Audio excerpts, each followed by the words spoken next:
Bom, vamos lá, gente. Então, eu agradeço mais uma vez aí o convite que a Sol gentilmente fez aí para a gente participar dessa live.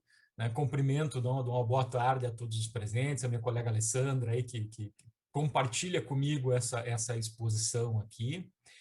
E, bom, gente, a ideia hoje é, como a doutora Sol me pediu, é para a gente trazer o alerta mais, não que a gente venha trazer uma solução definitiva, mas assim trazer o alerta para esse tema da aposentadoria especial por ruído que, embora seja um tema já antigo, essa discussão já é relativamente antiga, mas várias empresas não se atentaram a esses detalhes e isso está gerando aí enormes passivos, porque a Receita Federal já começou a fiscalizar efetivamente e a cobrar essas contribuições referentes a esses valores.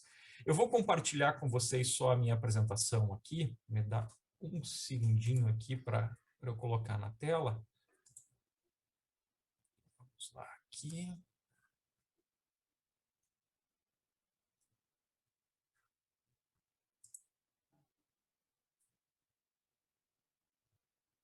Acho que ela está indo, né? Vamos lá.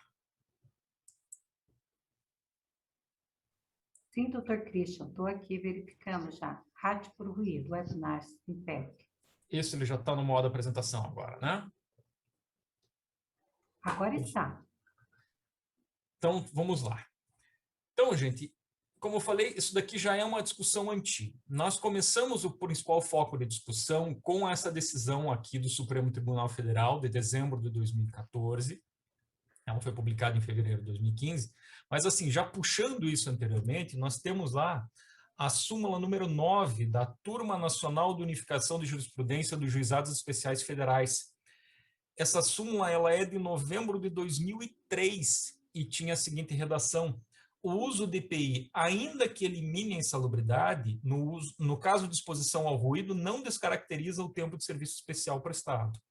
Então, vejam, 2003 já essa súmula que era dos juizados especiais federais. Essa matéria continuava em discussão, continuava em controvérsia, por ser, vamos dizer, uma turma de unificação só dos juizados especiais federais. Essa matéria vinha em recursos, até que um desses recursos, o INSS conseguiu fazer com que se reconhecesse realmente a matéria constitucional e fosse para análise do Supremo. O Supremo, então, dá essa decisão em dezembro de 2014, onde ele fixa duas teses básicas. A primeira dela diz o seguinte: o direito à aposentadoria especial pressupõe a efetiva exposição do trabalhador a agente nocivo à sua saúde, de modo que, se o equipamento de proteção individual, o EPI, for realmente capaz de neutralizar a nocividade, não haverá respaldo constitucional à aposentadoria especial. Gente, essa era a regra geral. Era todo mundo que preparava os seus programas de prevenção de riscos ambientais e tal, colocava lá, fazia análise. Fornecimento de EPI eficaz, então não tem direito à aposentadoria especial, não precisa fazer os recolhimentos necessários à aposentadoria especial. Só que o que acontece? A discussão que foi feita nessa ação aqui tem um famoso parecer da Fundacentro e tal, que subsidiou esse julgamento no Supremo Tribunal Federal. Eles fixaram daí a segunda tese, que diz o seguinte: na hipótese de exposição do trabalhador a ruído acima dos limites legais de tolerância, a declaração do empregador no âmbito do perfil profissiográfico previdenciário, PPP, da eficácia do equipamento de proteção individual não descaracteriza o tempo de serviço especial para aposentadoria. Por que foi criada essa tese pelo Supremo Tribunal Federal? Porque, com base nesse estudo que foi lá utilizado pela Fundacentro, eles entenderam que, por mais que o uso do EPI eficaz, então vamos lá, lembrando, qual que é o limite de tolerância de ruído, né? Acima de 85, ali o ruído de 85 decibéis até 8 horas de trabalho. Acima de 8 horas de trabalho, ele já começa a ficar prejudicial. Então, o ruído acima de 85 decibéis, ele já entra para a discussão da aposentadoria especial. Mas eu utilizava um equipamento de proteção individual, um EPI, né, o plug, o concha, qual fosse o indicado na análise feita pelo engenheiro de segurança do trabalho, se esse EPI era eficaz, ele neutralizava o ruído, eu não tinha direito à aposentadoria especial. Só que aquele estudo da Fundacentro entendeu que, por mais que ele resolva o problema da perda auditiva com a proteção do equipamento de proteção individual, ele não afasta os efeitos nocivos que a vibração sonora causa no organismo. Então, aquele estudo foi um estudo mais aprofundado e tal. Há uma certa discussão envolvendo, né, esses estudos da Fundacentro, mas eles entendem que daí esses outros efeitos causados pelas ondas sonoras no organismo, então, justificam a concessão da aposentadoria especial, mesmo sendo o IPI eficaz e que resolveria o problema, vamos dizer, de uma perda auditiva. Vejam, essa decisão, então, é de 2015. Só lembrando, a gente tem lá na Lei 8.213, lá no artigo 57, que daí ele vai falar da concessão da aposentadoria especial e dos tempos de serviço para aposentadoria especial, né? Onde ele vai colocar lá, né, trabalho sujeito a condições especiais que prejudiquem a saúde e integridade física durante 15, 20 ou 25 anos, conforme dispuser a lei. Lá no parágrafo 6º desse artigo 57, aí ele vai falar do acréscimo de alíquotas que vão ser recolhidas, então, de 12, 9 ou 6 pontos percentuais, conforme a atividade exercida pelo segurado, para fins de aposentadoria de 15, 20 ou 25 anos de contribuição. Então, por isso que impacta no custeio dessa aposentadoria e no custeio que vai ser pago pelas empresas. Essa que é a grande diferença. Lá no artigo 22, daí que ele vai falar lá do RAT, né, do risco ambiental do trabalho das empresas, que vai ser de 1, 2 ou 3% para as empresas, dependendo do grau de risco aí que essas empresas estão expostas. Vamos lembrar que isso daqui ainda você tem lá o FAP, né, que é o fator acidentário de prevenção, né, conforme a empresa investe em segurança do trabalho, ela pode ter aquela redução, né, ou a redução ou o acréscimo ainda no valor do risco ambiental do trabalho, né, um acréscimo de 50% ou uma redução de 50% ou um acréscimo ainda que pode até dobrar, vamos dizer, o valor desse RAT. Tá? Bom, como eu comentei com vocês, a decisão do Supremo foi publicada em fevereiro ali de 2015. Em 2017, o próprio Manual de Aposentadoria Especial do INSS, na versão que foi divulgada já em agosto de 2017, ele coloca que, nos casos de ruído, continua o direito à aposentadoria especial e continua, consequentemente, a obrigação de recolhimento das parcelas. Então, ele coloca lá, né, no item 2.6.4.5, né, de tecnologia de proteção, ela coloca: o STF, em série de recurso ordinário com agravo no ARE 64335 de 2015, com repercussão geral reconhecida, considerou que nos casos de exposição do segurado ao agente nocivo ruído, acima dos limites legais de tolerância, a declaração do empregador da eficácia do EPI não descaracteriza o tempo de serviço especial para aposentadoria. Portanto, permanece obrigatória a informação do EPI a partir de 3 de dezembro de 98. Caso o segurado esteja exposto ao agente nocivo ruído, acima dos limites de tolerância, a informação sobre o IPI não descaracterizará o enquadramento como atividade especial, independentemente do período laborado, desde que atendidas as demais exigências.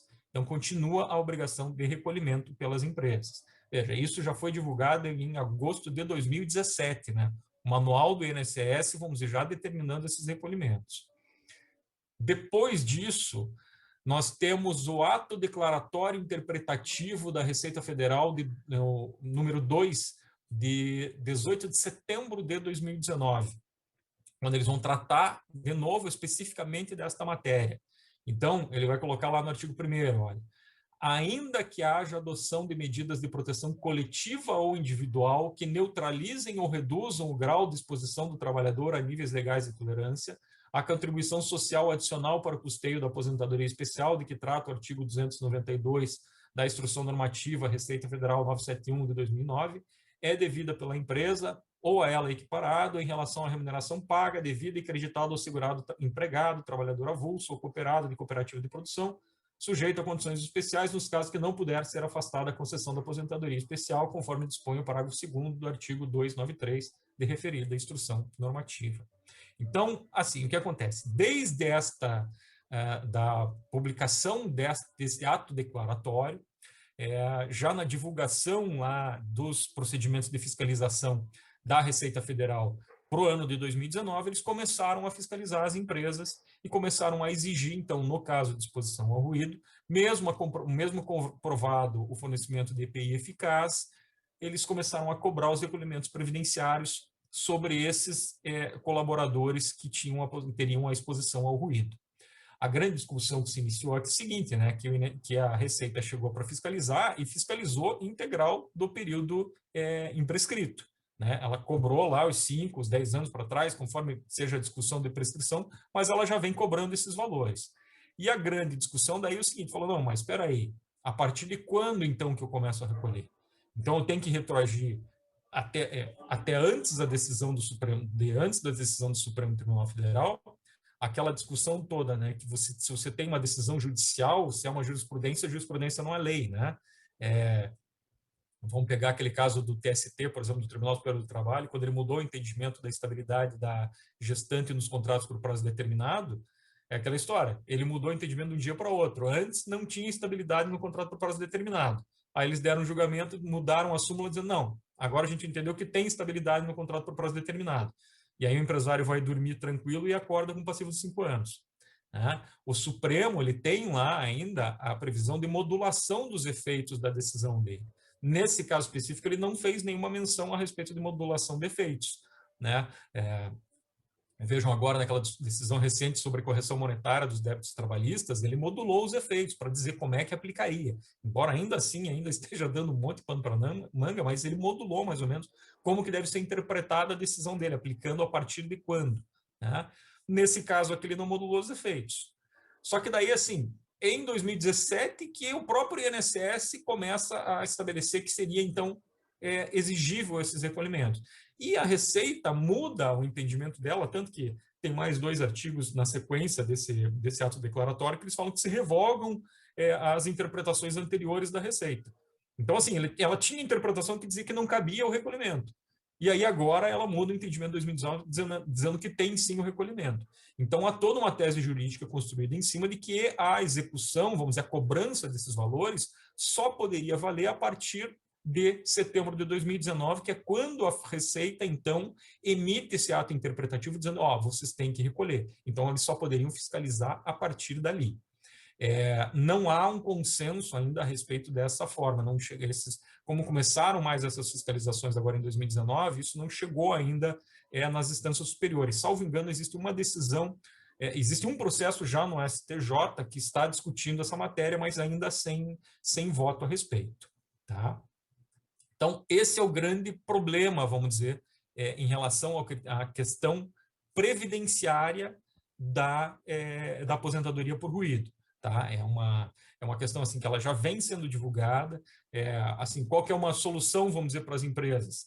A solução é investir em equipamentos de proteção coletivos. Então, é tentar, vamos dizer, eu tenho uma máquina que gera ruído, não adianta eu simplesmente fornecer o equipamento de proteção individual para o meu empregado, mas sim tentar trabalhar com hipóteses de trocar esse maquinário, enclausurar, de repente, esse maquinário para que ele possa não gerar daí ruído, porque daí, se ele não está gerando ruído, que você no ambiente não tem a exposição a ruído acima do limite de tolerância, aí tudo bem, aí você está numa situação que você já está seguro e não vai precisar emitir recolhimentos a respeito da aposentadoria especial.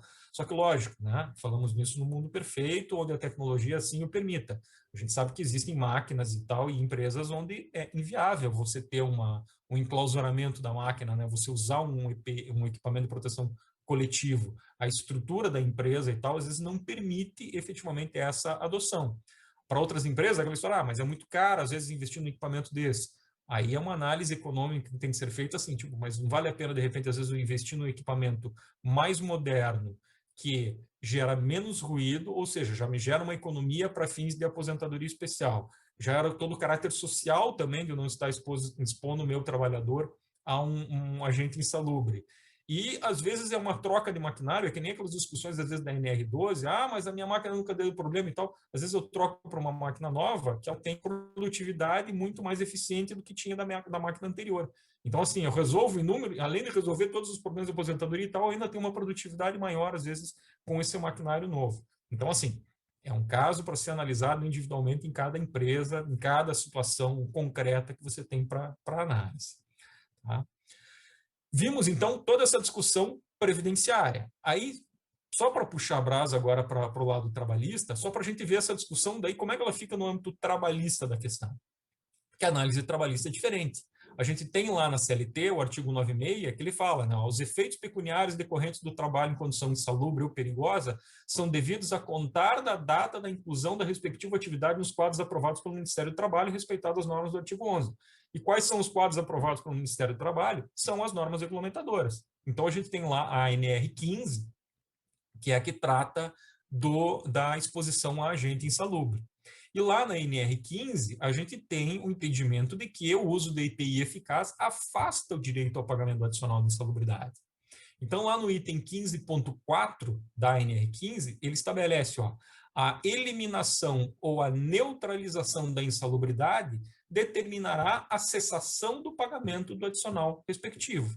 E aí lá, o 15.4.1 diz, a eliminação ou a neutralização da insalubridade deverá ocorrer A, com a adoção de medidas de ordem geral que conservem o ambiente de trabalho dentro dos limites de tolerância, ou B, com a utilização de equipamento de proteção individual. Então, significa que, se eu tenho um ambiente laboral onde eu tenho a exposição do risco ruído acima do limite de 85 decibéis e forneço equipamento de proteção adequado e eficaz lá com o seu respectivo CA, né, o certificado de aprovação lá hoje da Secretaria do Trabalho do Ministério da Economia, né, eu não preciso pagar o adicional de insalubridade para esse empregado. Ele está neutralizado, seja com IP de concha ou de plug, conforme for aquele que for devidamente indicado pelo engenheiro de segurança que fez a avaliação naquele local de trabalho. Para vocês verem como é que tem uns precedentes aí do TST a respeito, eu trago um aqui, ó, de abril de 2021, onde ele diz lá, ó, recurso de revista adicional de insalubridade, a Corte de Origem, ao analisar o conjunto probatório dos autos, concluiu que, embora o autor trabalhasse exposto ao agente insalubre ruído, havia fiscalização patronal e fornecimento e uso de equipamento apto a neutralizar os seus efeitos nocivos. Quando o acolhimento das arguições da parte depender antes, faz revolvimento dos fatos e provas, é impossível o reconhecimento do apelo. Essa ação aqui, só para vocês verem, só entenderem a curiosidade do caso, foi um caso seguinte, que o laudo pericial elaborado disse o seguinte, falando, olha, o ambiente de trabalho é insalubre, ele tem exposição a ruído acima de 85 decibéis. Não há prova do fornecimento de equipamentos de proteção individuais eficazes, razão pela qual é devido o pagamento adicional de insalubridade. Isso disse o laudo pericial. Foi para a sentença, na sentença, o que o juiz falou? Olha, por mais que o laudo tenha dito que não havia prova escrita, né, dos documentos de comprovantes de entrega de equipamento de proteção individual, o próprio reclamante em depoimento pessoal confessou que utilizava equipamento de proteção individual e as testemunhas endossaram, comprovando tanto o fornecimento como cobrança e orientação, cobrança do uso e orientações de uso do equipamento de proteção individual. Então, depois, em série de recurso no tribunal, o tribunal manteve esse entendimento de que, não, por mais que não esteja no laudo, era comprovado o fornecimento e o uso do equipamento de proteção individual. Então, não tem direito ao pagamento de insalubridade.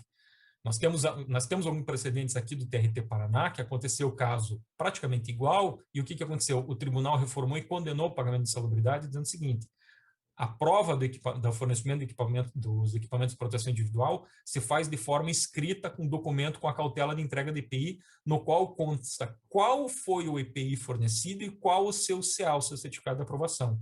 A prova testemunhal não pode suprir a entrega desses documentos, você não faz a prova de qual EPI que foi fornecido e se ele tinha efetivamente um CA adequado para aquela função. Tá? Então, só para vocês verem o risco.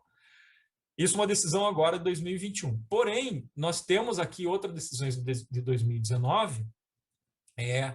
Já existem aí pelo menos uns 4 precedentes no TST que estão, vamos dizer assim, contaminados por conta dessa decisão do Supremo Tribunal Federal em relação à aposentadoria.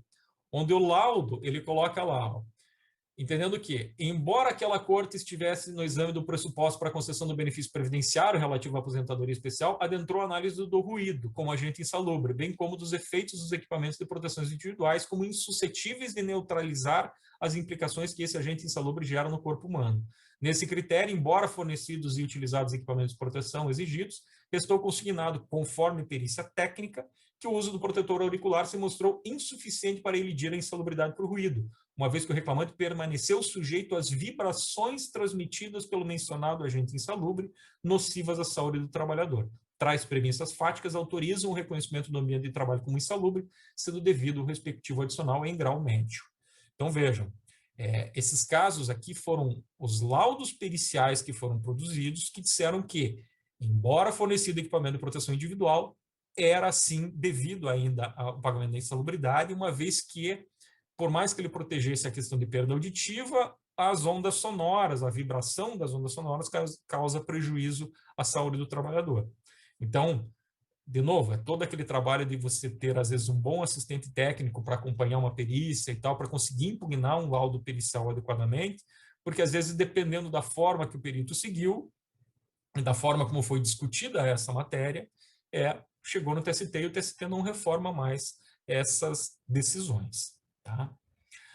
Aqui, só para trazer daí agora, só de curiosidade para os senhores, vocês sabem que é uma das premissas do atual governo a desburocratização da legislação trabalhista e uma revisão de todas as normas regulamentadoras. Tanto que há uma ação civil pública do Ministério Público do Trabalho em cima disso, uma liminar, que eles não poderiam estar revisando essas normas que estariam, vamos dizer, precarizando a condição de trabalho dos trabalhadores e tal, toda uma discussão envolvida.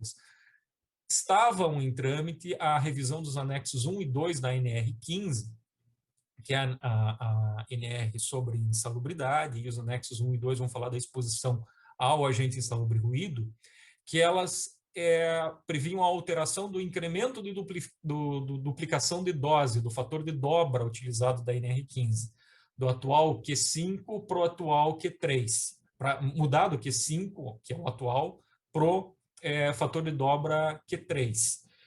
O que é esse palavrão todo? Depois a Alessandra dá uma complementada se eu não esclarecer direitinho aqui para vocês, mas basicamente a questão técnica é a seguinte: no fator atual, que é o fator atual de dobra o Q5, ele a cada 5 decibéis é que ele vai alterar o tempo de exposição desse agente insalubre. De novo, com estudos da Fundacentro e tal, a proposta era alterar isso para Q3, ou seja, para cada 3 decibéis, ele aumentar, diminuir o tempo de exposição. Eu vou botar aqui numa tabelinha, só para vocês visualizarem. Como é que é hoje, então, né? A gente tem, o limite é 85 decibéis e 8 horas de exposição. Quando você tem 90 decibéis, você só pode ter 4 horas de exposição a esse ruído. Então, a exposição até 4 horas ele está dentro do limite de tolerância. E 95 decibéis ele pode estar até 2 horas de exposição a esse ruído. Se nós alterarmos isso para 3, para o fator de dobra 3, então, assim, nós temos lá 85 decibéis, eu posso ficar 8 horas. 88 decibéis, ele já cai para 4 horas. Tá? Que antes era 90. E agora 91 decibéis ele pode já ficar a 2 horas. Então, vamos dizer, ele vai diminuindo o tempo de exposição. Tá? Então, isso a gente tem lá, vamos dizer, pela CNI, a gente tem um indicado que é o nosso, me fugiu só o nome dele, mas ele é da Federação das Indústrias do Rio de Janeiro, que participa desses comitês, que são comitês tripartides, que discutem isso tudo. Ele disse que, vamos dizer, levantou isso para o Bruno Bianco, que é o secretário especial de trabalho. Ele mostrou que, olha, se a gente começar a alterar esses critérios aqui, isso impacta em bilhões de reais de diferenças para as empresas que vão ter que estar recolhendo, somado a essa questão previdenciária da exposição a ruído, isso vai gerar bilhões de reais de prejuízo para as empresas se a gente alterar esses critérios agora.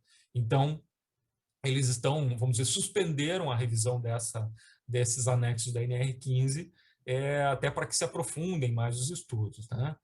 E aqui seria só para ter uma ideia assim, desses fatores, fator 5 ou fator 3, né, de como é que está no mundo, né, isso espalhado. Né? Então, veja, Brasil é fator 5, mas Argentina, Austrália é fator 3, Canadá é fator 3, isso os anos, né, que foram implementados. Né?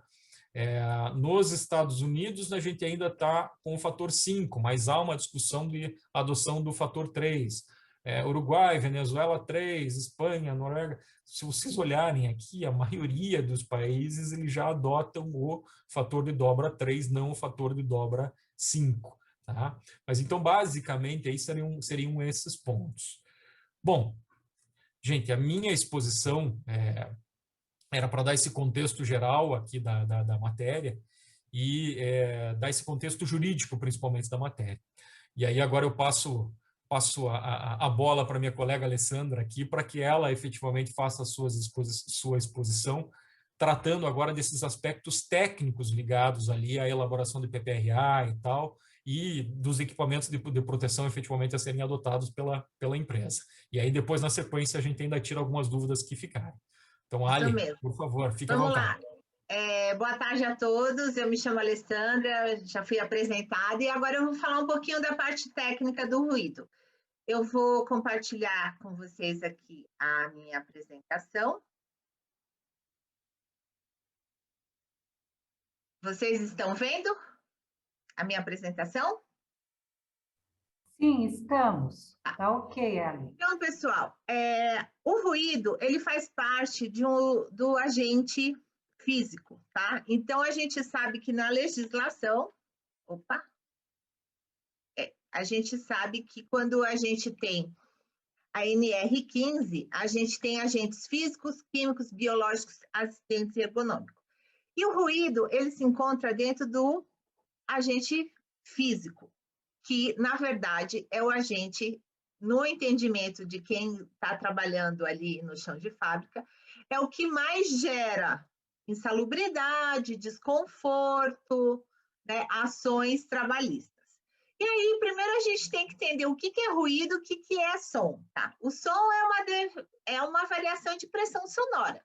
Então, só para vocês entenderem, a gente tem essa vibração, a gente tem esse comprimento de onda que gera o som. O ruído, o que ele é? Ele é um som desagradável. E nós temos um limiar de percepção auditiva muito grande. E a partir daí se fazem estudos onde a gente começa a perder a nossa audição. Qual que é o valor de referência que faz mal ao organismo nosso? Quando a gente trabalha dentro de um processo produtivo, numa indústria de transformação, o que a gente tem geralmente? Uma fonte sonora, que no caso da indústria do plástico pode ser uma injetora ou uma extrusora, tá? Uma trajetória de transmissão, que para o ruído é sempre o ar, e um receptor. Quem que é esse receptor?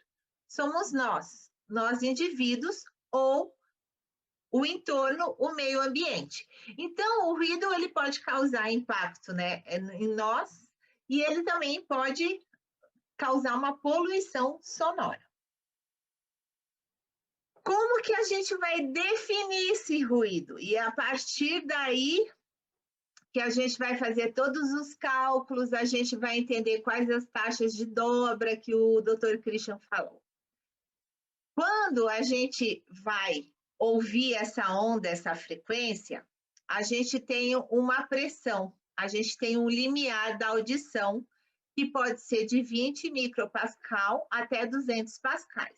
Esse range é muito grande. Para a gente conseguir mensurar isso, a gente não consegue trabalhar numa escala linear, pessoal. Então, o ruído ele não é uma reta. A gente aplica a modelagem matemática, tentando falar de uma maneira super simples, e a gente usa uma grandeza, que ela é logarítmica, tá? Que a gente vai ter essa relação de decibel. E a partir daí, foram gerados equipamentos de medição, onde eu consigo fazer essa mensuração do ruído e ver quanto ele é impactante no corpo humano. Quanto que a gente consegue ouvir, né? A gente tem um limiar de percepção muito alto. A gente consegue ouvir 0 dB, então nada, até 140 dB. É onde a gente já tem uma dor, uma lesão no ouvido. E a partir de que ruído que eu posso ter uma perda auditiva? Então, falando em fins né, de dentro de indústria, né, de processos, a partir de 85 dB foram feitos estudos e a partir desse valor eu posso ter uma perda auditiva se eu não tiver uma proteção adequada. Como o Dr. Christian diz, o ruído ele causa vários danos o trabalhador. E o estudo da Fundacentro foi realmente em cima das lesões e dos agravos que ocorrem. Não ocorre apenas a perda auditiva, por isso é tão importante a gente fazer esse controle do ruído. A perda auditiva, ela é irreversível, então, para nós, da parte de prevenção, nós consideramos um risco muito forte, porque uma vez lesionado, nunca mais o trabalhador vai ter a sua audição de volta. Mas, além disso, por causa das vibrações, ele pode ter aumento de produção de hormônio na tireoide, tensão muscular, ele tem outras características que ele também afeta o corpo humano. Então, por isso que o controle do ruído tem que ser muito efetivo dentro das indústrias.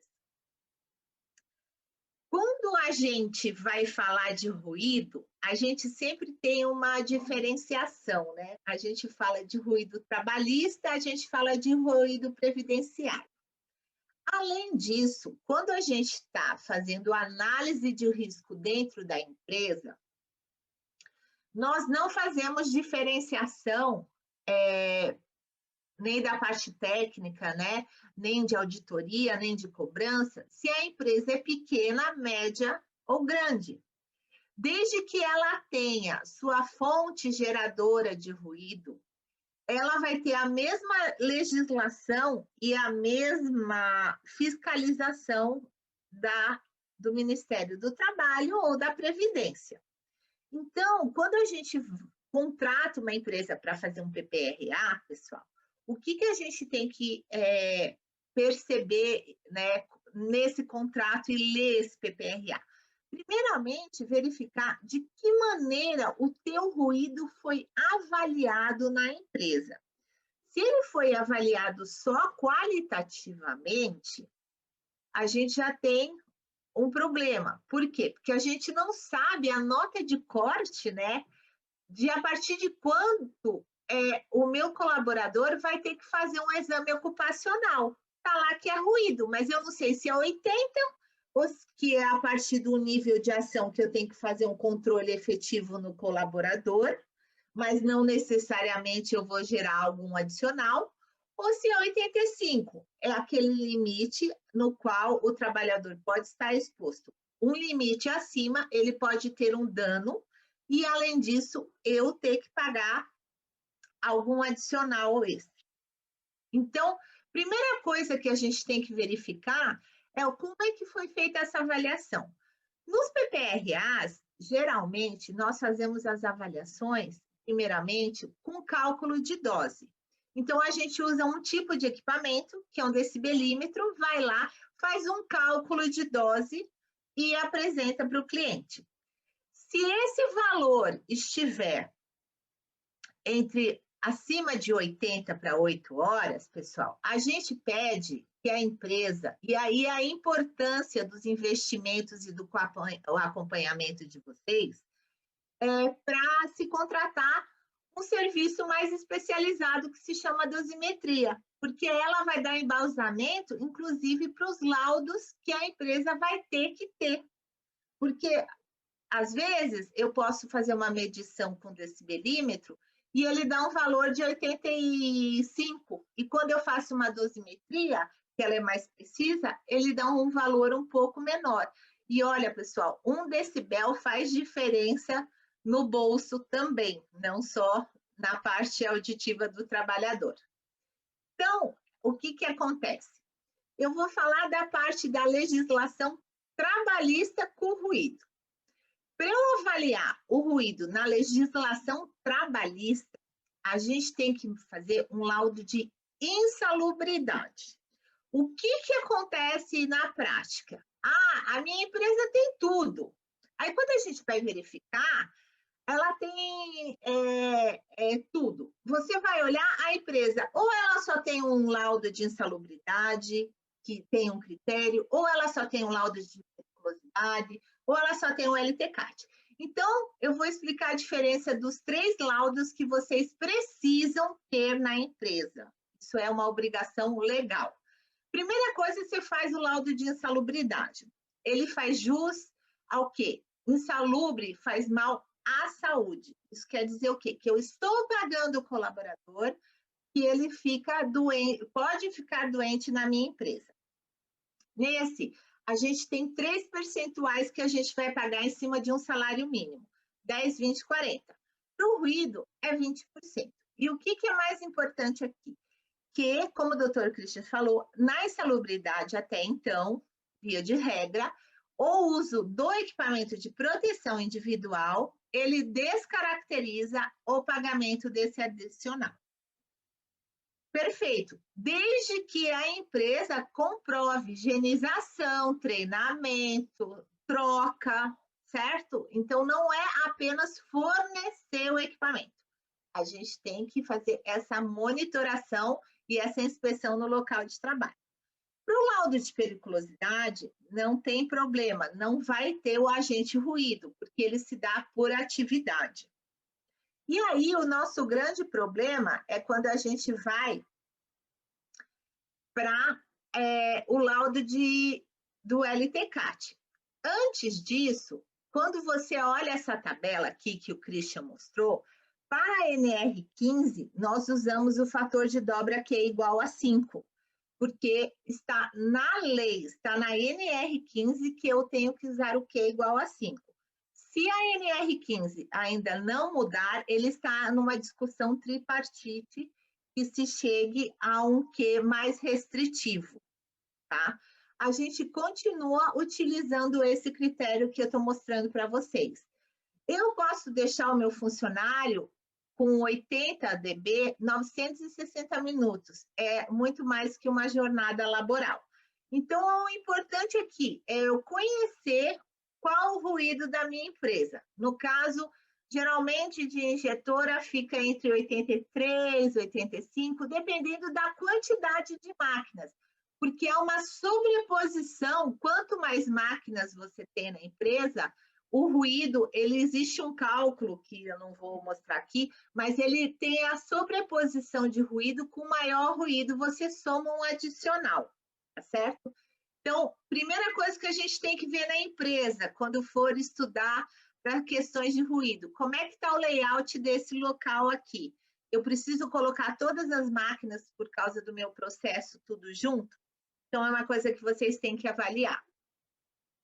E agora eu vou falar do LTCAT, que o Dr. Christian já deu todo o embasamento. O LTCAT é exclusivamente para a aposentadoria especial do trabalhador. Por que esse documento agora ele se torna tão importante, gente? Porque ele vai ser o documento base para o preenchimento do PPP eletrônico, que nada mais é do que as informações que devem estar contidas dentro do e-social. Então, se vocês olharem agora para o e-social, que eu tanto falo também, ele tem o foco previdenciário. Então, você vai fazer uma autodenúncia, porque você vai ter que colocar qual é o seu valor de medição no ruído lá. E se já der 85, mesmo que você coloque com o EPI eficaz, você já deu um sinal de alerta, tá? Para a Previdência. Então, é muito importante, primeiro, que a empresa tenha um LTCAT bem feito, com dosimetrias de ruído, para verificar se efetivamente essa exposição está acima de 85 dB, tá certo? Então, a gente tem que sempre medir o ruído na nossa organização, por menor do que ela seja, para você ter uma referência. Por quê? Porque o ruído pode dar nexo causal também. Aqui no quadro, eu mostrei para vocês que, desde os primórdios, a Previdência vem alternando os dados do ruído. Há muito tempo, ela usava um enquadramento de 90 dB, mas de uns anos para cá, de 91 para cá, ela está utilizando de 85 dB, tá, pessoal? Então, isso é muito importante. E antes, o documento específico que eu tinha para comprovação da aposentadoria especial era o DIRBEM 8030, que hoje foi substituído pelo PPP. Então, tem gente que não se atenta quando vai preencher um PPP da empresa coloca 85 para ruído, coloca que o protetor auricular é eficaz, entrega para o colaborador, está aí a prova que eles precisam, né, para entrar na justiça e requerer a aposentadoria especial. Com a medida, o AIRE 664335, que foi de 2015, que, né, onde teve todo esse impacto, a gente ficou muito vulnerável junto aos nossos clientes como profissional da área de segurança, porque o nosso cliente queria entender como que a gente considera um EPI eficaz para uma legislação e como a gente não considera um EPI eficaz para outra legislação, sendo que o ruído é o mesmo. Então, esse estudo, né, agora com essa nota técnica, mais do que nunca reforça a necessidade da empresa em investir em medidas de prevenção, que eu vou mostrar aqui que vocês têm que fazer. Mas já deixo claro que muitas vezes não tem como, por mais do que se invista, né? Só se, como o doutor Christian diz muito bem, eu vou trocar o maquinário, mas e o custo disso, né? Então, é um ponto de atenção. Antes, eu preenchi o PPP com o PPRA, que muitas vezes não tinha nem o ruído medido de uma forma certa. Agora, a partir de julho, pessoal, eu peço mais uma vez a atenção de vocês para preenchimento de PPP em relação a ruído e se fazer o LTCAT, porque não se pode mais preencher um PPP se a empresa não tivesse LTCAT. Então, isso é e outra coisa, ver como está sendo feito esse documento base. E aqui eu vou falar um pouquinho das medidas de prevenção, de como que a gente pode, no nosso ambiente laboral, reduzir o ruído. Então, existe uma hierarquia de controle de riscos, tá? O primeiro tópico, eu sempre vou eliminar o risco. No nosso caso do ruído, eu só consigo eliminar o risco efetivamente se eu trocar o maquinário por um mais moderno que não tenha ruído, tá? Depois, a substituição. O que acontece? Isso é muito utilizado para produto químico, mas para ruído ele não se aplica muito. Depois eu posso isolar as pessoas do risco. São os controles de engenharia. É aí que a empresa tem que investir.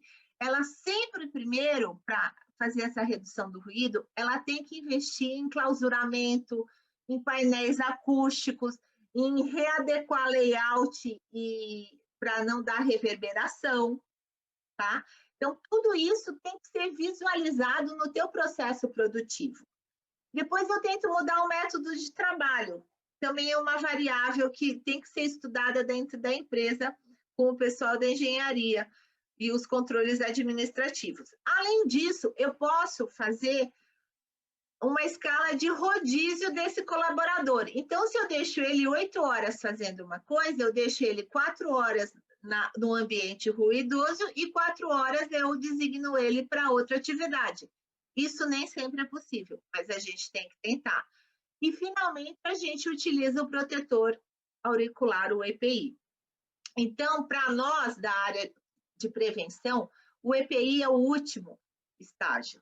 Por isso que você responde se você tentou outras medidas de controle ali, quando você está fazendo um PPP, quando você tem uma fiscalização. Então, para diminuir o ruído, não pagar hoje a GFIP 4, né, da empresa de vocês, vocês vão ter que investir primeiro em medidas de controle de engenharia, depois em medidas administrativas, e só por último, vocês vão tentar usar o EPI, mas o EPI, infelizmente, hoje a empresa fica vulnerável, seja a partir de 2015 ou de 2019, para esse recolhimento. E isso é um efeito cascata, é uma ação regressiva, e que se o trabalhador ainda tiver uma perda auditiva e tiver nexo com o KNAI dele, a empresa vai se incomodar bastante. Então, mais do que nunca, eu vou deixar meu recado aqui, né, para a gente investir em tecnologias, né, macro, para depois chegar no EPI. Agora a gente vai abrir para dúvidas, e se vocês quiserem me escrever para perguntar alguma coisa depois, fiquem à vontade, aqui está o meu e-mail, tá certo? Muito obrigada, e eu vou retornar aqui, vou parar de compartilhar para abrir para as dúvidas. Certo, olha, que ótimo, eu adorei. Novamente, já tinha assistido, né, a explicação aí do Dr. Christian, da Alessandra, engenheira Alessandra, e achei bem importante. Realmente, nós estamos hoje com uma webinar que chamou a atenção nossa, é uma das que nós estamos mais tendo pessoas e verificamos que realmente que bom que as empresas se preocuparam com esse assunto. Porque o que a gente está trazendo aqui já é uma medida até preventiva, apesar de já ter esse entendimento anterior, mas só depois de 2019 que saiu esse ato normativo, eu diria assim, da Receita Federal, e 2020, com pandemia, todo mundo mais ou menos parou, e agora a gente está sabendo, né, doutor Christian, que realmente as empresas estão sendo fiscalizadas, a Receita está fazendo essa fiscalização. Então, antes que cheguem realmente as nossas empresas, a gente já pode ir fazendo esse trabalho preventivo. Eu não sei se estamos tendo perguntas ali no chat, vou dar uma olhadinha. Quem quiser pode ou levantar a mão, ou pode abrir o seu microfone, ou pode escrever. Oi? Então, vamos lá. Eu também tenho uma pergunta, mas eu deixo a minha para o final, que vai que o Samuel Martins quer perguntar. Pode falar, Samuel. Boa tarde a todos aí. Primeiro, obrigado pelas explicações. É uma dúvida sobre o que foi colocado, principalmente agora no final. Se uma empresa que ela tem uma média de ruído aí, 88, 89 decibéis, uma dose, né, de 88, 89, mesmo após acessar todas as opções de eliminação, de proteção, a dose é 88, 89. No PPP, a indicação, mesmo que nós indicamos essa dose, todos o CA do equipamento de protetor auricular, por mais que a atenuação chegue a quase 20, que isso iria cair abaixo de 80, mas a indicação de vocês seria indicar GFIP 4 e não 1? Sim.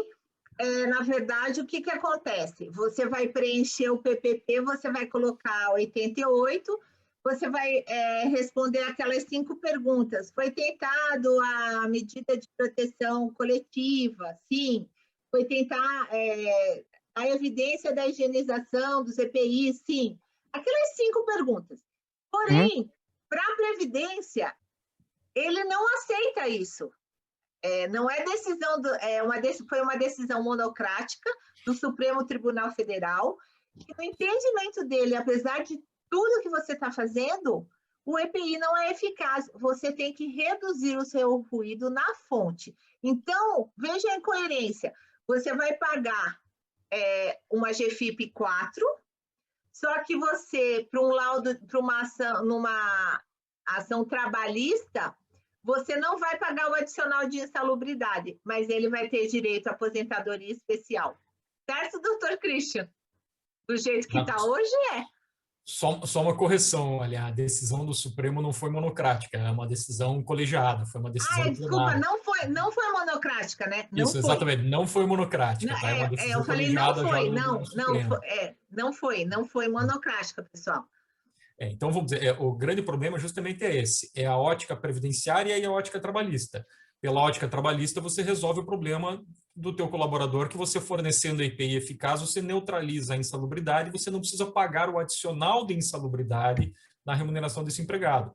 Porém, sobre o aspecto previdenciário, o entendimento foi de que, embora você resolva a questão da proteção, por exemplo, do risco de perda auditiva com o uso da EPI eficaz, ele ainda continua sujeito a outros danos ao organismo, que não só a perda auditiva. E aí, em razão desses outros danos, mesmo o fornecimento do equipamento de proteção individual eficaz, ele mantém o direito à aposentadoria especial, e você precisa daí fazer a GFIP 4, fazer os recolhimentos previdenciários inerentes a essa aposentadoria especial. A alternativa daí é como a Alessandra colocou, de repente estudar tempo de exposição menor, então o revezamento entre os empregados que ficam naquele setor, que daí se você tem os 88 de exposição, você vai ter se você tem, desculpe, 88 decibéis de ruído, você tem um tempo de exposição menor, um tempo de tolerância menor. Então, de repente, você faz um revezamento lá, trabalha 4 horas naquele setor e trabalha 4 horas no outro setor que não tem uma exposição maior, aí vai encontrar outras alternativas. Daí, fazendo isso, aí você tem uma situação de que ele não está exposto acima dos limites de tolerância. Daí, ele não precisaria entrar no recolhimento de uma GFIP 4, porque daí ele está exposto abaixo do limite de tolerância, mesmo sem o uso do equipamento de proteção individual. E pensando retroativamente, assim, desde quando tem essa interpretação até hoje, a empresa está lançando um ruído 88, 89, considerando a proteção eficaz e lançando um código GFIP 1. Qual que é o risco residual que a gente tem aí do que já passou, desse período que já foi feito isso? Então, a discussão que a gente tem agora é assim, ainda não se consolidou como é que vai ser o termo inicial para a cobrança desses valores. Teoricamente, há teses de defesa, e aqui, vamos dizer, minha área de atuação específica é trabalhista, tá? Eu não atuo mais ou menos nessa área previdenciária, tributária, efetivamente nessa discussão. Mas de artigos e pareceres que eu já li, muita gente defende que você só pode fazer essa cobrança a partir de agosto de 2019, que é quando saiu aquele ato de... me fugiu o nome aqui. Ato declaratório interpretativo, que o doutor falou. Exatamente. Saiu Obrigado, 18 de setembro, né, de 2019, bem no final ali de 2019. Exatamente. No final de 2019. Então, só seria possível a cobrança desses recolhimentos a partir de agosto de setembro de 2019, uma vez que antes a própria Receita Federal dizia que não era necessário esse recolhimento, que tendo o EPI eficaz, eu não precisaria recolher. Então, vamos dizer, não pode, né? Vou usar uma expressão aqui mais na brincadeira, né? Fazer pegadinha do malandro a Receita Federal e dizer o seguinte, dizendo, antes ela dizia, não, você não precisa recolher, daí não, agora não se precisa, então eu vou cobrar os 5 últimos anos. É uma incoerência, vamos dizer, da própria Receita Federal fazer isso. Mas volto a dizer, são teses jurídicas de defesa e tal, vamos dizer, no caso da tua empresa, você já tem um passivo. Agora é saber só qual o tamanho desse passivo e se vale a pena, vamos dizer, agora você fazer um recolhimento retroativo ou não, para tentar minimizar efetivamente esse problema aí antes de chegar uma fiscalização efetiva na tua empresa. Ou aquela história, ou resolvo o problema a partir de agora e torço para que a fiscalização só apareça na minha empresa daqui 5, 10 anos, ou reconheço o problema e já vou tentando recolher, já faço de repente um refis, ou vou tentar fazer uma denúncia espontânea, alguma coisa assim, para fazer esses recolhimentos e tentar minimizar a incidência de multas e tudo que possam cair em cima desse valor. Entendi. Ficou claro, Samuel? Tem mais alguma dúvida a respeito disso? Sim, só uma última dúvida, até como aprendizado e para fazer um trabalho de casa interno aqui na fábrica. Pressupondo que eu tenho 60% dos meus funcionários em um ambiente agressivo, de 88 decibéis. Os outros 40 não, abaixo de 80. Esse recolhimento GFIP 4, 1, 2, 3, né? Essa divisão, como que a empresa faz? Para a gente até orientar quem é o responsável por esse recolhimento. A gente vai recolher 100% em cima do 4 ou não? Só os 60% em cima do 4 e o que é 1 recolhe só 1? Como que faria essa conta para a gente poder estar fazendo esse pagamento de forma correta? Então, primeira coisa, você tem que fazer o teu laudo, o teu LTCAT, tá? Depois, se ele não tem exposição, não tem por que você recolher. Então, tipo, administrativo, a minha GFIP é 0 ou 1, né? Ou ela nunca teve exposta, ou ela em algum momento teve exposta e não está mais. Para os cargos que eu tenho o ruído acima de 85 NEM, por isso que é importante, pessoal, a gente fazer um LTCAT bem feito, porque às vezes dá muita diferença quando tem esse limiar entre 83, 85, 86, eu tenho que fazer uma dosimetria de, preferencialmente, a Fundacentro diz que é de ciclo de trabalho. Eu recomendo de fazer 60% de jornada, tá? Porque bater o decibelímetro, às vezes eu estou num dia que a produção está um pouco mais acelerada, a chapa é um pouco mais grossa, então eu tenho que estar no ambiente normal para fazer essa medição, registrar isso, ter o histograma. E aí eu só recolho para os cargos que eu tenho GFIP com NEM acima de 85. Os demais cargos, não. Por isso que você tem que ter um laudo bem fundamentado. E aí passar para o seu contador. Basicamente, o custeio é para aquele colaborador que vai ter direito à aposentadoria especial. Eu estou pagando pela aposentadoria especial desse colaborador, não dos que não estão expostos a risco. Exatamente. E aí você faz referência ao cargo que ele executa dentro da empresa. Entendi. E hoje, para a gente ter uma média de quanto está sendo pago isso, tem algo que a gente consiga consultar? Quanto que a gente está pagando nesse código de GFIP, ou seria apenas internamente mesmo quem realiza esses pagamentos? Quem o levantamento realiza interno contador, com a própria contabilidade da empresa, daí, né, que você tem que fazer esse levantamento e como é que você está recolhendo, né? Porque hoje, por trabalhar na multinacional e a corporativa, não é um controle aqui nosso da unidade em si. Então, é um processo um pouco mais longo, ter que ir para o corporativo, talvez passe, talvez não passe essas informações, mas, enfim, eu não tenho um campo de pesquisa para realizar, teria que ser interno mesmo, né? Exatamente. Sim. Pessoal, muito obrigado aí pelas informações. Da minha parte, seria isso. Tá, joia, obrigado.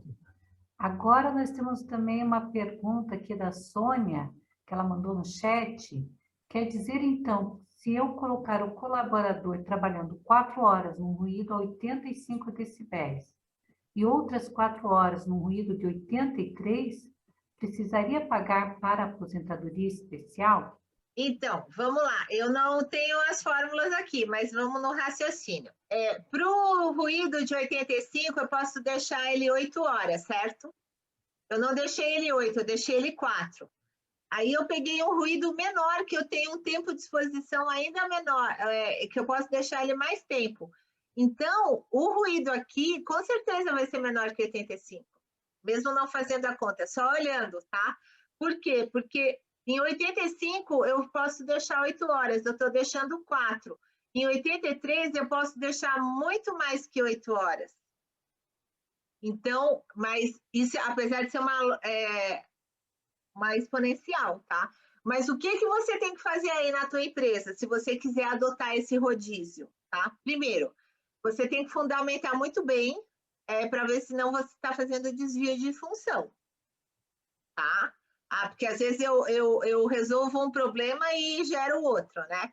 Então, você tem que ter muito bem documentado como vai ser, na ordem de serviço, como é que vai ser esse trabalho. Você tem que fazer uma dosimetria numa pessoa que é representativa do grupo para provar que a exposição desses trabalhadores é menor.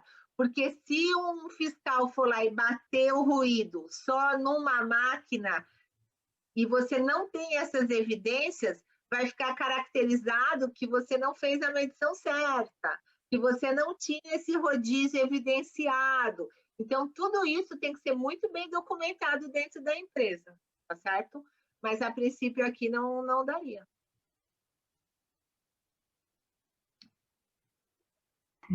Sônia, ficou claro? Se você quiser, pode perguntar, levantar a mão ou falar direto.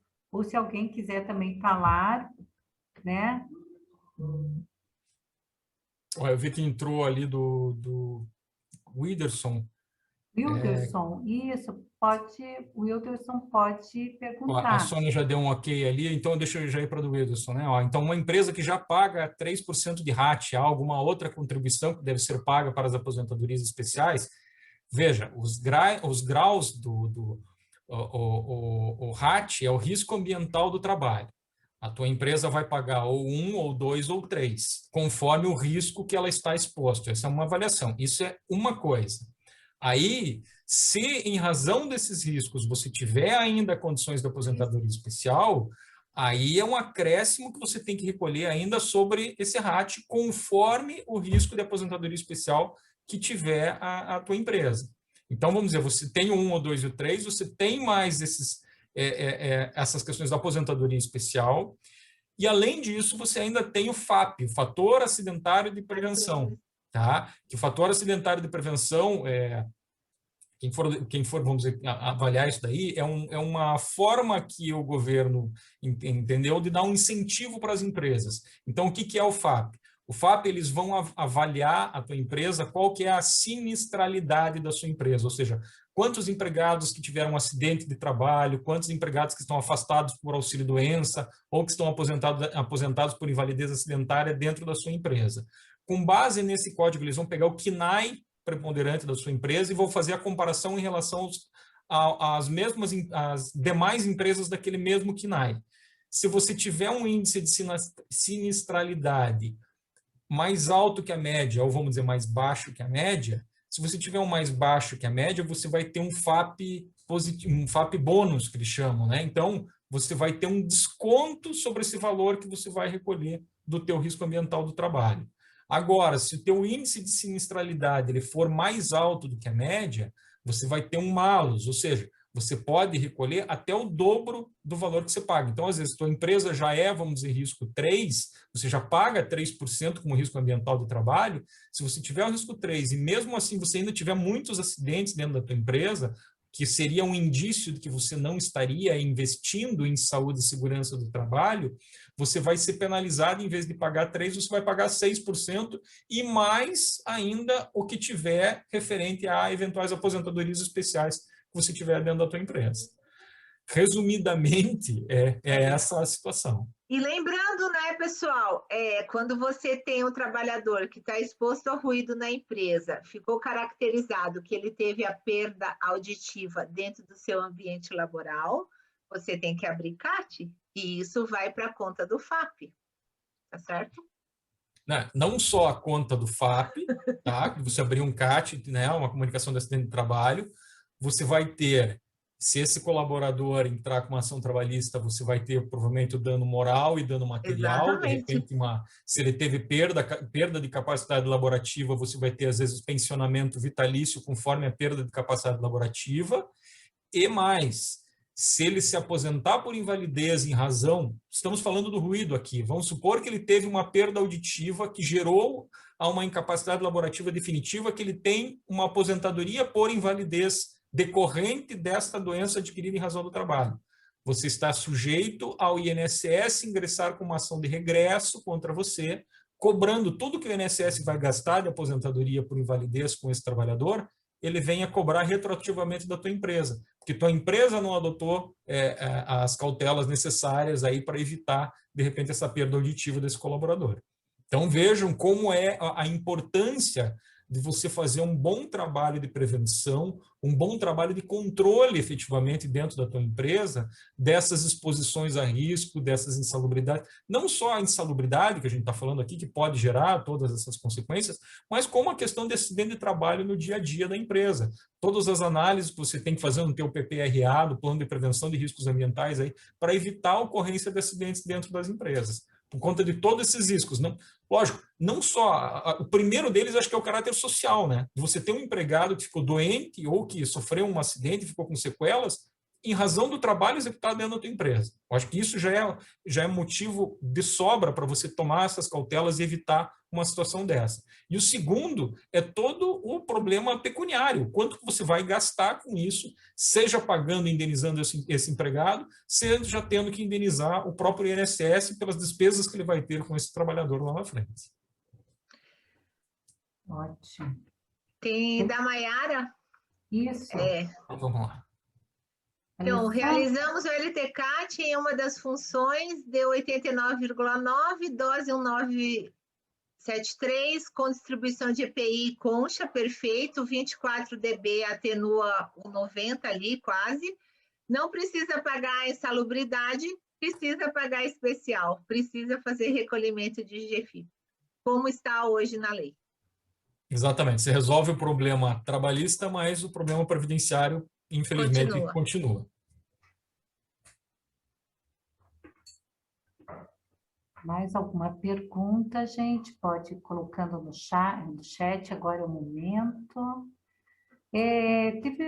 Lembro que teve uma empresa, acho que há uns 2 anos, assim, me consultou, empresa mais antiga que não havia ainda, o funcionário estava pleiteando, logicamente, uma aposentadoria especial, mas na época ainda não era exigido o PPP, PPRA, lá, sabe? E o LTCAT. E daí, como que ele faz nesse caso? Assim, que eu achei interessante. Quando a empresa lá atrás, porque a pessoa que está pedindo 25 anos, isso já aconteceu há um certo tempo, era do período ainda que nem tinha legislação exigindo isso. Eu não sei se a Alessandra, o Dr. Christian já encontraram situações assim peculiares lá. Como é que, nesse caso, como é que a gente poderia orientar as empresas nesse sentido? Eu vou falar da parte da segurança, o que a gente fazia, tá? Primeiro, a lei mudou, porque antes tinha por categoria profissional também a aposentadoria, né? Aí depois teve toda a reformulação da Previdência e aí começaram a ter os laudos. E ele não tinha o laudo que ele deveria ter. Na verdade, o DIRBEM 8030, o SB 40, exatamente, ele não tinha. O que acontece? Nós indicamos a empresa fazer só a descrição da profissografia dele, e informar que ele não tem a medição. Aí, o que o juiz pode dar de entendimento? O juiz, muitas vezes, o advogado fala para a empresa, né? Agora eu vou dar uma de advogado. É similar ao processo produtivo hoje? Se for similar, a empresa faz uma autodeclaração que é similar. Porém, a gente que é da parte de segurança nunca consegue realmente ter a certeza da similaridade desse processo produtivo ser igual. Então, a gente recomenda que não se faça, tá? Porque se eu fizer, eu não tenho a prova do EPI da época, eu não tenho o registro de nada e eu estou já falando que eu estou com ruído acima de 85 e eu não paguei. Doutor Christian, basicamente, se quiser... o que eles vão fazer, o que a gente vê muito é isso, o pessoal entra com ação contra o INSS, pedindo aposentadoria especial, e daí pede os documentos para as empresas, daí vem, às vezes, ofício da própria Justiça Federal para a empresa para que forneça os documentos. E muitas vezes você coloca, olha, não há documento da época, né? Ou, às vezes, tem casos lá, a empresa já fechou, né? Ou vem para a gente, Exatamente. às vezes, por É exemplo, uma o SESI vem, como o é que SESI eu vou... prestava serviços de saúde e segurança na época, então o SESI que forneça o laudo que tinha da época e tal. Então, e às vezes a gente não tem, daí o que vai acontecer? Às vezes eles vão tentar fazer perícia atual para tentar mostrar como é que é hoje, para dizer que era, daí ele vai tentar provar com aí aquela história dos indícios de prova testemunhal e tudo, tal, indício de prova material, para fazer aquela prova de que naquela época era na mesma situação, para ver se ele consegue efetivamente uma caracterização aí de uma aposentadoria especial, né? Só que o maquinário, principalmente para a indústria plástica, teve muita evolução. Então, eu não posso, entendeu? Então, a gente fala para a empresa.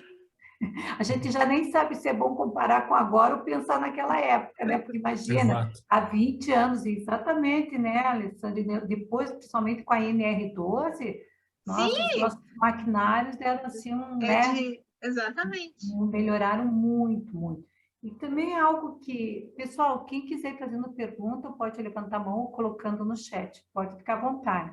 E também as empresas me perguntam muito assim, o trabalhador vai sair, qual o documento obrigatório que eu tenho de entregar a ele, sabe? Somente que eu estou falando isso do segmento da indústria do material plástico, que sempre, se for extrusão, sopro, injeção, dificilmente é uma indústria que eu não tenha ruído, né? E não tenha risco, né? Não é só o ruído. Tem que entregar o PPP e tem que ser muito bem feito, porque senão é uma prova contra você. E agora com o E-Social, pessoal, não vai, se realmente entrar, né? Vai estar tudo ali. Então, lembrando que o que está para trás do e-social, a gente tem que guardar e continuar a entregar, e daqui para frente vai ser diferente. Isso mesmo, isso mesmo. Nossa, eu achei assim, quando eu já tinha lido, mas aquela decisão judicial, né, doutor Christian, que foi lá, que para a gente tudo bem, era mais uma decisão judicial, mas a gente que atua muito mais na área trabalhista, vamos tocando, trabalhista, ó, cuida e coloca, né, os seus protetores auriculares, não deixa, não ultrapassa o horário, né? E nós também temos uma questão que daí me chamou bem a atenção, que é uma parte bem técnica ali de engenharia, que a gente tem muitas empresas que muitas vezes elas fazem os horários de 12 horas, sabe? Depois descansa, né? Nós temos, sabe? 12 por 36. Aí é pior, porque o ruído, ele é 82 para trabalhista. Só que quando eu projetar essa dose, que é 480 minutos para o previdenciário, a dose sobe mais ainda. Então, isso que me chamou, quando eu assisti, assim, você já tinha assistido anteriormente uma, mas não achei tão... Foi boa, lógico, mas depois comecei a me preocupar, e que o ano passado foi aquela pandemia, tudo, do Rodrigo, né? O Rodrigo também já vinha alertando, só que entrou 2020 e a gente ficou muito mais tentando ali cuidando de todos os decretos, medidas e legislação, envolvendo muito mais uma pandemia, né? Mas eu fiquei preocupada exatamente também por isso, porque nós temos, assim, empresas nossas aí, e tem algumas que não tem como a gente parar, gente. A gente faz essa jornada assim, de 12, porque não tem como nem desligar máquinas, sabe? As máquinas, se desligar, são 3 dias para retornar daí. Para aquecer. Então, para limpar o molde, vai um...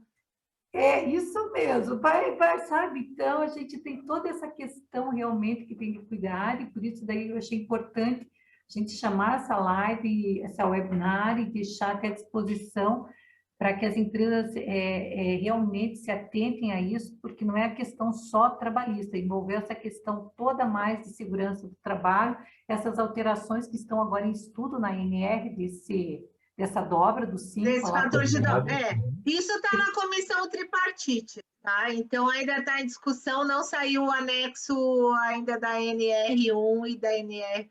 do anexo 1 e anexo 2. Mas eu acho que, se mudar, vai ser um impacto muito grande para as indústrias.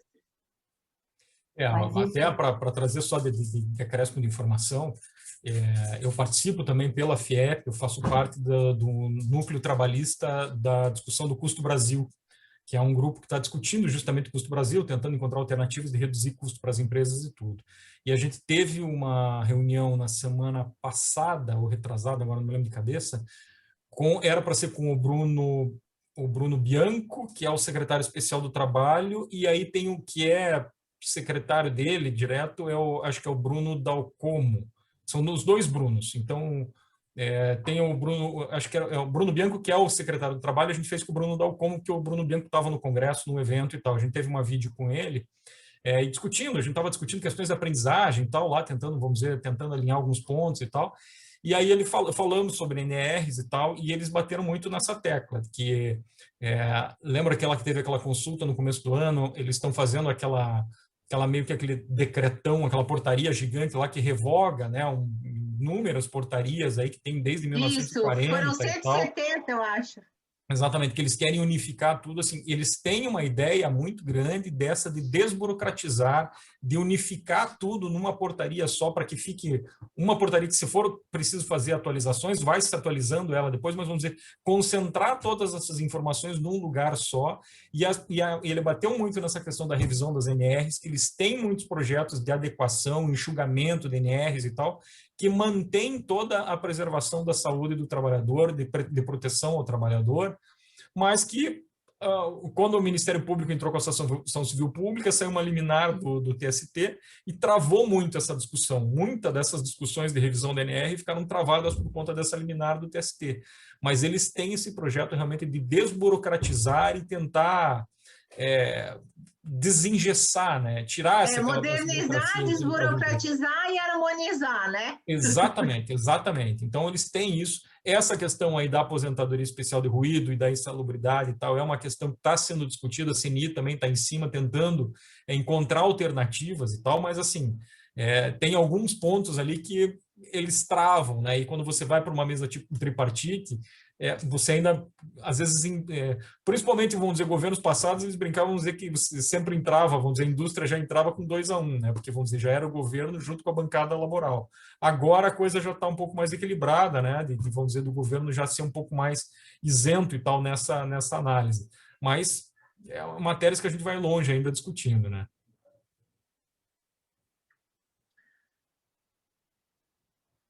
Sol está com o microfone fechado, Sol. Desculpa, não estava olhando se tínhamos mais algum questionamento.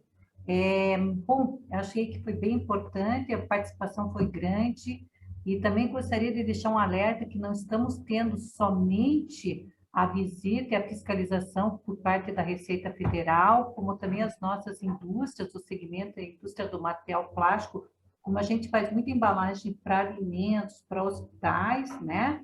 A gente também está tendo muita visita, pessoal, da vigilância sanitária.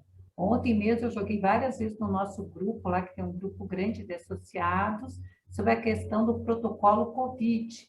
Como nós estávamos conversando com a Alessandra, o protocolo não mudou, mas o que acontece é que muitas vezes a empresa, ela faz até de certa forma o protocolo, mas meio deixa de lado, diante de tudo que ocorreu, e daí o que vem ocorrendo? A vigilância está fazendo as visitas e com ameaça de fechamento das empresas, sabe? Então, é algo que ontem eu alertei muito, da mesma forma como a gente está alertando hoje. Logicamente que não é para apavorar ninguém, porque não precisa mais, além do vírus, né? Mas é sim para que a gente consiga trabalhar com uma certa tranquilidade e já vá pensando em alternativas, né? Eu vejo que a grande parte aqui que a Chilene está na nossa reunião aqui, a gente deixou em aberto, mas são somente o pessoal do RH, que é sempre muito participativo conosco nas nossas lives. Então, para que a gente já vá conseguindo trabalhar nisso. E também estamos aceitando assim, eu mais ou menos vou tentando chamar as lives de acordo com aquilo que eu estou tendo de consultas e o pessoal me procurando. Então, eu vou sabendo que a demanda está indo para aquele lado. Exceto essa daqui, confesso para vocês que é da nossa, ou pelo menos nossos associados, ninguém nos procurou ainda que tenha tido uma fiscalização, mas já desse tema de hoje, né? Mas já serviu também de um alerta aí para a gente tomando essa cautela, fazer um LTCAT melhor, né? Trabalhar em cima disso. A gente sabe que tem o SESI e Senai ali dando um suporte bacana nesse sentido, e que as empresas vão se preparando. A gente sabe que faz parte aí do nosso custo Brasil, que está em discussão, né, doutor Christian, mas que a gente sabe que os industriais realmente, eu falo que eles matam um leão todo dia, porque não é fácil ser empresário e não é fácil ser industrial, mas que o que a gente puder ir, pelo menos, informando as nossas indústrias, estamos aí. E temos muito a agradecer você, tanto o doutor Christian como a engenheira Alessandra, por terem aceito esse convite lá. Eu tão logo assisti a apresentação de vocês, já comecei a conversar ali com a gerência de relações, porque achei bem importante o tema. E então agradeço muito de terem aceito o convite, terem participado. Também agradeço a todos os participantes, né? Porque sem vocês também não teria motivo da gente fazer essa busca e ficar sempre tentando saber o que está acontecendo, até para alertá-los, ajudá-los, ou trabalharmos de alguma forma sempre em conjunto em equipe. O meu muito obrigado. Beleza, nós que agradecemos mais uma vez aí também o convite, né, a toda a confiança no nosso trabalho e tal, e quero agradecer também a participação de todos, as perguntas que vieram, essa troca de ideias sempre no final que enriquece aí as nossas apresentações, né? Não fica só monólogos, né? Ali de a gente ficar só falando aqui, ninguém fala nada, aí a gente fica naquela dúvida. Falei, ó, ou a gente foi muito bom que ninguém ficou com dúvida, ou ninguém entendeu o Lufas, né? Mas é sempre bom essas perguntas, esses debates. Hoje de manhã a gente teve lá no conselho também, a gente teve vários debates enriquecedores e tal, aí que foi muito bacana, muito produtivo. Agradeço a todos aí mais uma vez. Eu agradeço também a oportunidade. Sempre bom ter essa troca com o Dr. Christian e com os demais colegas, né, com as perguntas. Muito obrigada. Gente, obrigada. Então, acho que agora finalizamos. Pelo que eu vi, não temos mais nenhuma pergunta, nenhum questionamento. Se quiserem ainda, tiverem alguma dúvida, que eu sei que às vezes você vai pensar naquele assunto, né? Podem realmente, eu acredito que se tivermos perguntas, eu posso passar tanto para a engenheira Alessandra como o Dr. Christian, acho que a gente pode responder também depois, no segundo momento, acho que sim, né? Perfeito, sim, claro, estou à disposição. Então, tá certo. Olha, muito obrigada a todos. Um bom ainda final de tarde de quarta-feira ensolarado, tá bonito o dia, né? E até a próxima, gente. Obrigada, uma boa tarde. Tchau, pessoal. Até mais. Tchau.